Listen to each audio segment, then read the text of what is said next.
Welcome to the Wisdom, Wealth, and Winning Podcast. My name is Larry Crump, and I'm the councilman in the city of Newark. And my name is Al Kinney, surrogate for the County of Essex. My name is Larry Jones. I am the founder and CEO of Future Leaders of Tomorrow. My name is Alpha Quan Hardy. I'm the director of Parks and Recreation in the Township of Hillside. Pull up a seat and come and eat with us. The way you climb to political success, you just got to be true to yourself and true to the people. First and foremost, it's about being a public servant.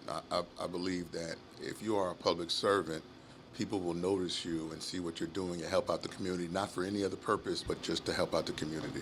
Serving the people, having a skill set, and then relationships. The climb to political success is a deep commitment to public service with integrity and always having what your mission and goals in mind, always at the head of your political aspirations. Can you elaborate on it? Politics is a dog-eat-dog world, and I think part of what your obligation, if you want to climb the political ladder, obviously you have to have some ideas, like what do you want to do? How do you want to change whatever space that you want to be a part of? The second thing is what you shared earlier is relationships matter, is the ability to not burn a bridge, but also repair a bridge if it's burned. I think the third thing is also having integrity, like, be a man of your word and be a woman of your word. If you plan to do something, do it. Because in this space, it's hard to find people who are actually going to do what they say and say what they're going to do.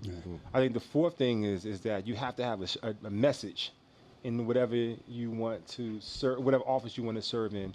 And that message can be something if you want to serve in the office that I currently operate right now, which is Surrogates Court in the County of Essex, which is, some people don't know what it is. And my responsibility is to let the public know what it is and how it impacts their lives on a daily basis. And so it's to have a message about what you want to do and how you want to do that. The last thing is this: you have to take risk. And some of the risk could be against your own friends, could be against your family, because you may have an office that you want to serve in that might upset people. But you have some deep convictions that the office that is available is something that you believe that you can impact the world or impact the people that you want to service the most. So I think those are the things of how you can climb the political ladder in elected life. I think there's one piece that you missed in that, which I agree with all of it. That's the key piece that I've seen with that is you have to have organization. You're absolutely right. You have that organization, the structure, and a team. Once you have organization and you organize the people. Yeah. And you build your infrastructure. Sure. Around that will along with everything that you said, which is 100% correct. But that without organization, it's just dreams. Yeah. But you take that and then you add organization, galvanizing the people, talking to the people, being in the community, having boots on the ground, educating the community about what the needs are, educating the community about what your mission is, your platform, talking to them, meeting with them consistently, getting them encouraged and getting them inspired to change, and then building that and then building your team, putting your team in position to know your message, know your goals, so they empower them to share your message and trusting them that they would do it properly. So that's one way of organizing the community and building infrastructure. I agree with that, and I just want to add on to that, advocating. So having people in your organization who advocates for you, so your message in the streets, and then also behind political doors. Right, you need somebody who's going to advocate for you behind closed doors, even if it's just yourself. But I think that's very, very important. In being a part of that organization, because just you by yourself, man, you get dog eat dog. Yeah. I would add a couple of things. I think, first of all, I agree with everything that's been said. Definitely. One I would say is timing. Because sometimes it's not the right time, and then sometimes it's the right time, and it's like lightning striking. And you may never have. Let's look at President Obama. It was the right place at the right time. If it were earlier or later, he may not had been our president. Sure. Yeah. And so timing is extremely important. The second thing is, and I agree, and I'll just expound on what you said about both of you said about relationships. I say this sometimes to people. I say, I wouldn't be where I am. Excuse me. I would not be where I am today if I burned bridges Yeah. or treated people disrespectfully. Yeah. I know there. You got PKs, preachers' kids, and you got PKs, politicians' kids. So I'm a PK I like that one. politician's I like that kid. one. Yeah, and that's and pretty sometimes politicians' kids think they're the parent. Yeah. They're the ones that got in, and they're like, "Do you know who I am? I can do this, I can do that." And I was never that person. If anybody who have crossed my path throughout the years, I may not get along with them, Yeah. but I've never purposely tried to hurt somebody. Sure.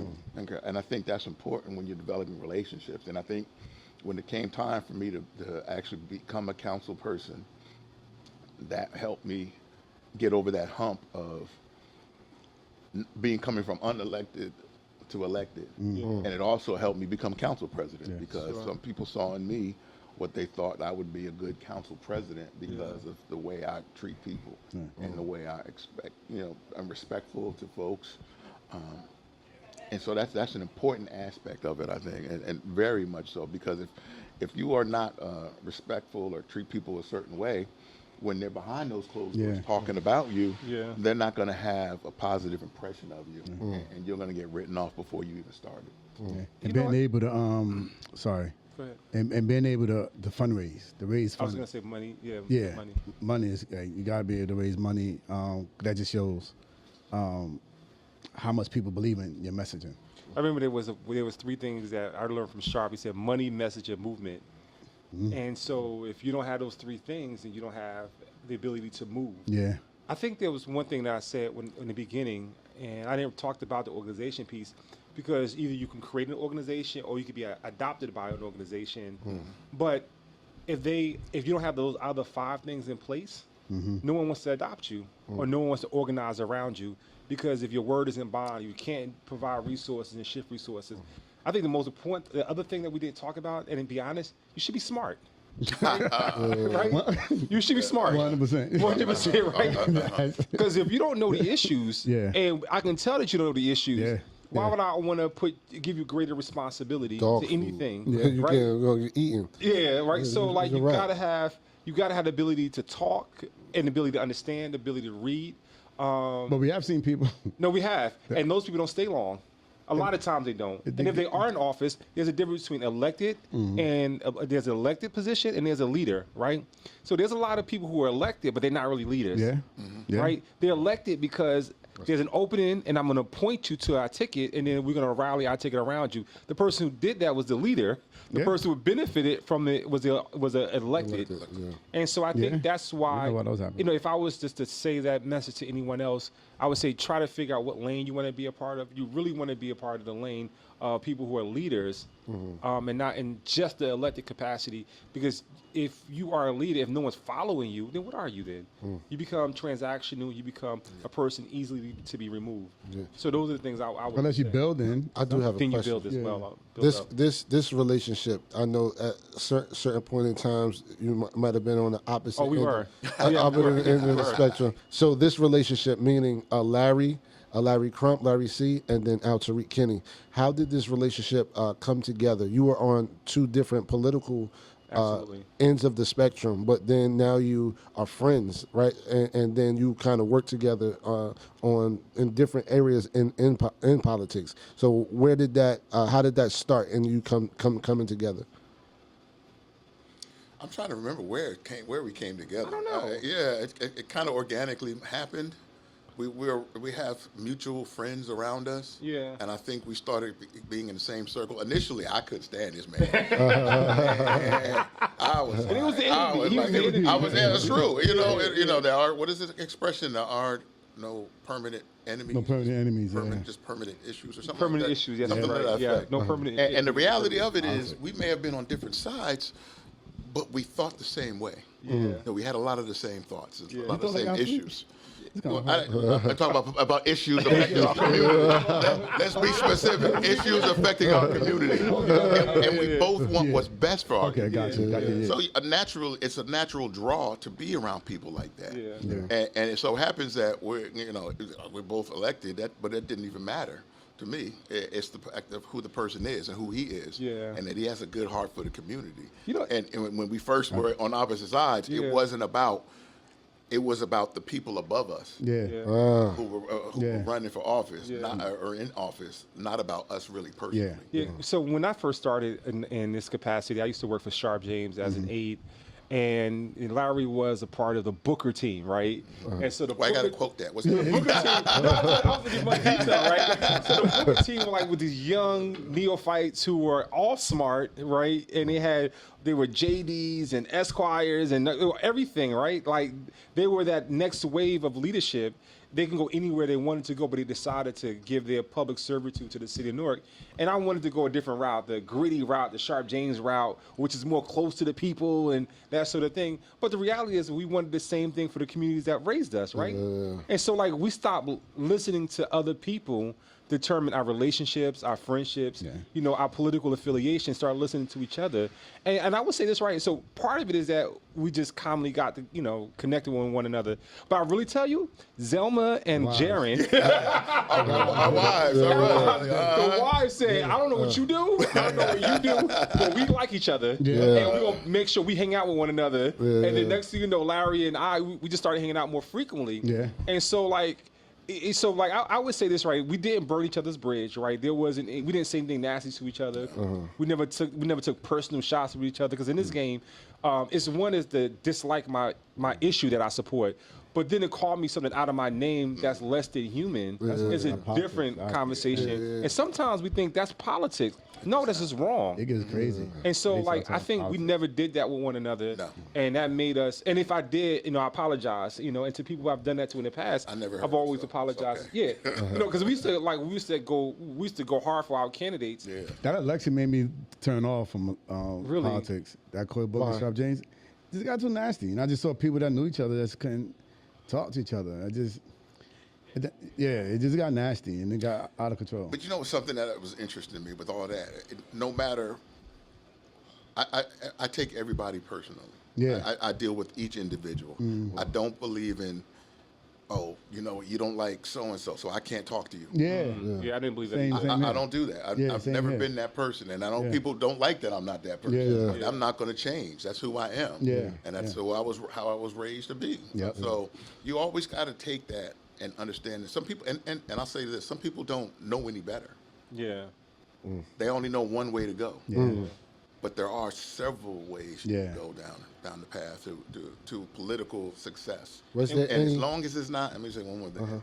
The thing that's most important to me is that you're not doing it for your own personal Gain. gratification. and Yeah. gain. Yeah. Yep. And that too many folks, and I'm not talking about here, I'm just talking about in general. In general, yeah. There's so many elected officials are just that. Elected politicians, elected officials. They're not elected public servants. Sure. And that's what I consider myself, an elected public servant. And I know Al Tariq is an elected public servant. Yeah. I know, one of the things that I'll say about Al Tariq that was great is, you could he could have just sat in his office and just had people come to him. But he went out into the community. He went out to all. He went out particularly to minority communities that never had the understanding or knew what a surrogate does and how it helps people. And that just makes me even feel even better about him as a person Yeah, and yep. as a surrogate. Absolutely. And I will say this right about Larry, which I found is interesting, is he's human, right? So and sometimes we believe that elected officials are like these deities that are not approachable, are not vulnerable. They don't have families, right? And I think that when you look at Larry, you realize he's a family man.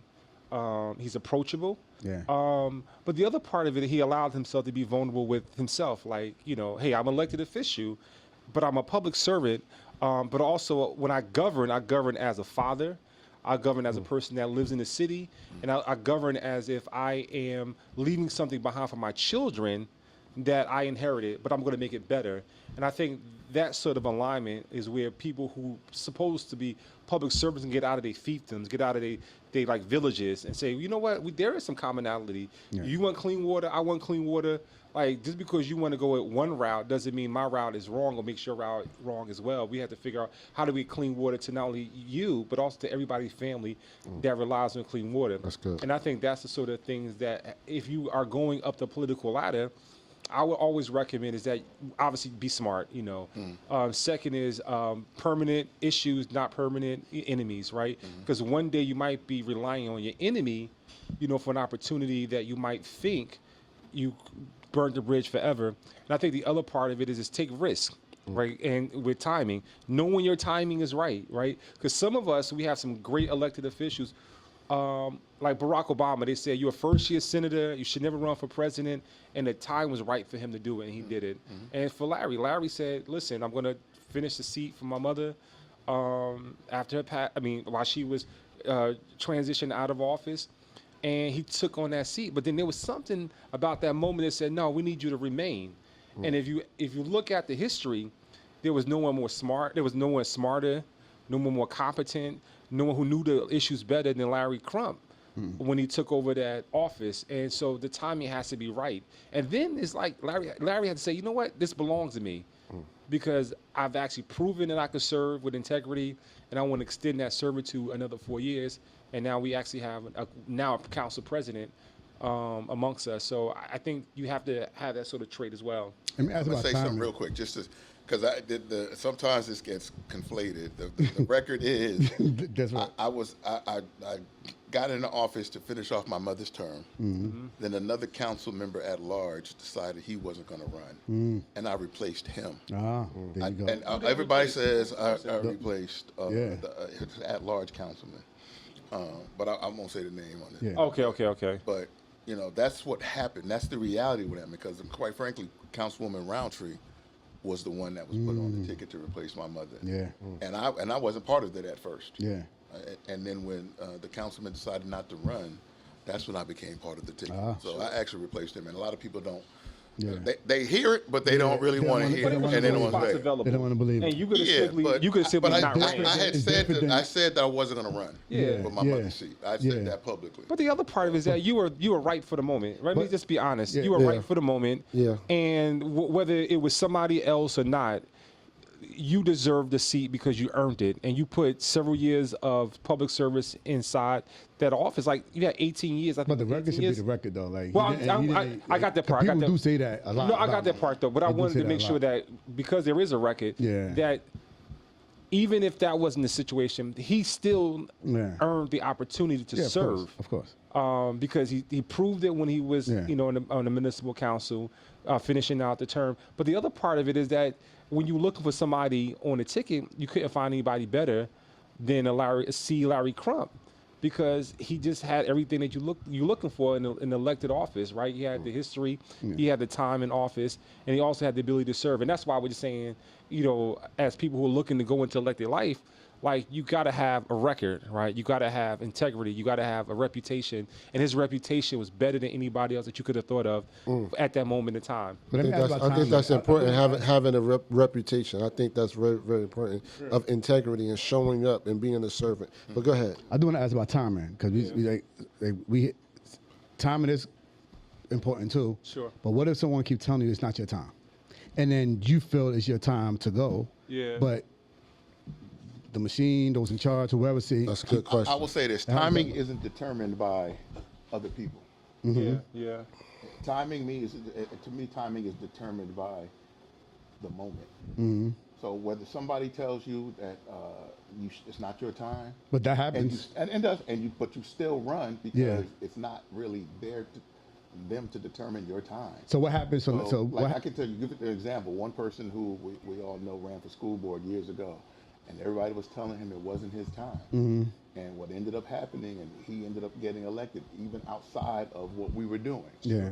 And so time isn't determined by somebody else telling you your timing. It may be divine intervention. Yeah. It may be something. I never thought I'd be a councilman. Yeah. So, you know, and I don't say it's my time. It was timing. I really say it was God's work. You know, It wasn't something I really thought I'd do. You know, interesting that you said the timing aspect of it, because I was thinking about there is a timing when it comes, and I hate saying it, a black-white timing for black men and white men, right? So like J.D. Vance, if he was black, no one would have asked him to run for vice president because they said you're too young, you're 38, you just started your political career, right? And I remember when Shavar Jeffries was having a conversation about. It was around the governor position, whether it was him or was somebody else, or maybe it was Reverend Slaughter, and his name was being floated, or names were being floated, and they were saying that, well, you're too young. It's like, wait a minute, I'm almost 50. You don't have this credentials and background, right? You would not make the same argument for J.D. Vance. You would make the same argument for the gentleman who was an Indiana mayor who ran for president of the United States of America, but then became the director of Secretary of Transportation, right? Pete Buttigieg, right? Yeah. No one makes that argument, but it appears that, and it's just me just thinking about. But it happens. It happens happens among to black all- people. Like, That's what I'm saying. I get I'm that, not saying. but it I'm saying. happens amongst What I'm our saying still community. also is that African Americans do the same thing. I'm talking about. I'm not talking But it about. happens among our community. too. Larry, We listen just to what I'm say- saying. Larry, I'm I not just wanna saying be that, clear. Larry. What I'm saying is that we do it to ourselves often. We tell a person who's 50, oh, you're too young. You're not ripe. You're not ready yet. Like, wait a second. That's good. I've been serving for 30 years. What you mean I'm not young How enough? do you Hold on. move? So how do you? So So you- the question the way- is, how do you move and still climb? How do the you ladder? navigate that? Once, So, yeah, that's what. so I would say this right is so like I know from the position I'm in, I had to open the umbrella up and say well, everybody can't run for mayor, everybody can't run for a municipal council, but there's other ways to serve in other capacities to still have impact, right? And if Larry's a council president, so I feel the whole thing. If Larry Crump is a council president, so am I, because I have access, which means I can say, Larry, listen, I think these are the issues are important to me and important to the community that we serve. The other part of it is that everybody doesn't have to be mayor. And so when they talk about any political seat, I'm just any political seat, right? Yeah. Everybody doesn't have to be president. Everybody doesn't have to be a U.S. senator or Yeah. a New Jersey senator. What I'm saying is that you should find a space where you believe that you can serve. And if someone is serving that capacity and they're great at what they do, you don't actually have to take them out just because you have ambition. It simply means that you can work with that person to get the things that you think are important done. It doesn't have to be one. It could be multiple people in multiple spaces. And I think part of what we do, sometimes we try to cannibalize ourselves because we want to be the one, not because of what Larry said about public service, but we just want it for our ego. We want the power, and then we want the platform. It is not really about the public service. You say that's always though. I don't Not know. always, but a lot of Yeah. times it has happened, Okay. though. I would never say always, though. Okay. And you know, part of what it's funny, we live in a democratic society, right? People come to me all the time and tell me they want to run for office. Yes. I don't believe in discouraging somebody. Yeah. Because I believe everybody can run. And that goes to part of the timing of it. You know, Yeah. you want to run, you can run. I mean, you have to figure out, you know, how you're going to do it and all the other stuff behind it. You should have your organization or part of it before you do all that. But I've never been one, and my mother's the same way, never discouraged anybody and said, don't do it. You can't do it. You can't win. Yeah. You know, because everybody's entitled to run. And through that, you never know what's going to happen. And how do You never machine know politics what's play gonna in? happen. We need to get to that, but machine politics, you can run, but But that's another episode. That's about Season organization. two. So that's, Season two. that might be Season season two. 2, 3, and 4. So It's about organization. It's organization. I agree. And what you 100%. believe is machine today wasn't machine years ago. Wasn't. Nope. Because Absolutely that not. machine had to go through some tuning 100%. to become now well refined. and many people have run off the machine and won. Yes, they have. Yeah, so that's possible. I know But one. we have, That's true. once again, we've come to the end of our episode. I appreciate all the different dialogue. This was Yeah. definitely a good one, so, Yeah. especially being in the positions that I have. Yeah. And I'm sure Al Tariq, because and politics is local too. It is. Yeah. I always want to say that. That's very important to understand. So thank you again for being here today. This is our last episode of season 1. Nice. We can clap that up for that. As you can see here, we get very personal with the wisdom that we share. We hope that this information that you take back will help you achieve your goals. Make sure you join us for the next sit down. Don't forget to rate, follow, subscribe, and share. Thank you again for being with us today as our last episode of season 1 of Wisdom, Wealth, and Winning.